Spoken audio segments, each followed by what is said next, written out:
I will show you the PIC32 pin finder application. So let's start it up. Find it here, Spectron, pin finder, and there we have it. Okay, I'm using an evaluation version of the software, so let's make it start. Okay, the PIC32 pin finder application is a utility that helps the developer to fast and accurately find the different pin connection points and names in the PIC32 development environment. This includes the PIC32 chip itself, the pigtail bus, the generic USB prototype card, and microchip's prototype card as well. When you open the application, you have this main form, and here you have a grid with the different signals. You have a reference number here, the PIC32 chip pin name, the pin number on the chip, the pigtail bus name, the connector pin on the pigtail bus, and the pin label name on the connector pin on the pigtail bus.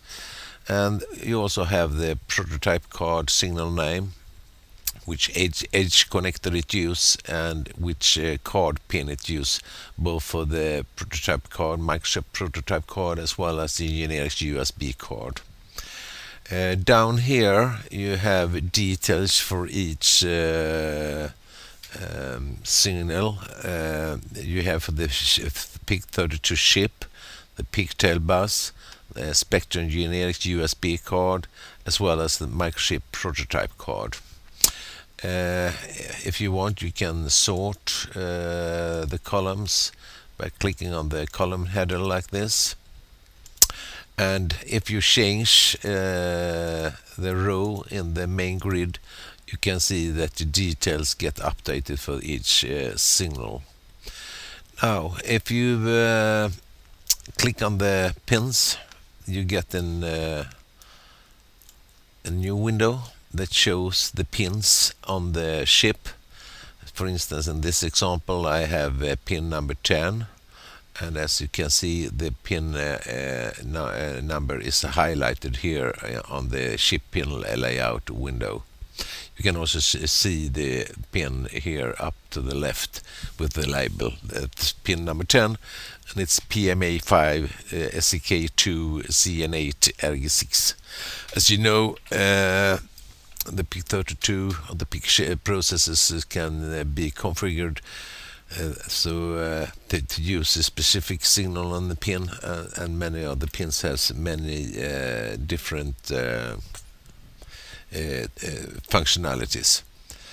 Okay, if you wanted to have a description about this pin, you click the description, and here you can see the different shapes that this pin can take. It can be, for instance, an interrupt on chains input. It can be a pin in the parallel master port address, can be a digital I/O, or it can be SPI serial clock output. So, and if I change here, of course, all this get updated accordingly. Okay, if you click on the pigtail bus show button here, you will get a picture of the connectors on the PIC32 I/O expansion board. There are two connectors, G10 and G11. And as you see here, I have highlighted this signal PMA3. That is the pin label on the pigtail bus name. And as you see, it gets highlighted here. And of course, if I change the selection in the grid of the pin of the signal I want to see, it will update the highlighting area, the ellipse with the highlighting area, and show exactly what the signal is. And in this case, you can see that it is G10 and pin 23, and you have G10 here and G11 here, and you count 1, 2, 3, 4, and so on, and that is actually pin 23 on the G10 connector. You can also see, for instance, the Spectrum generic USB protocol and see where the signal is here.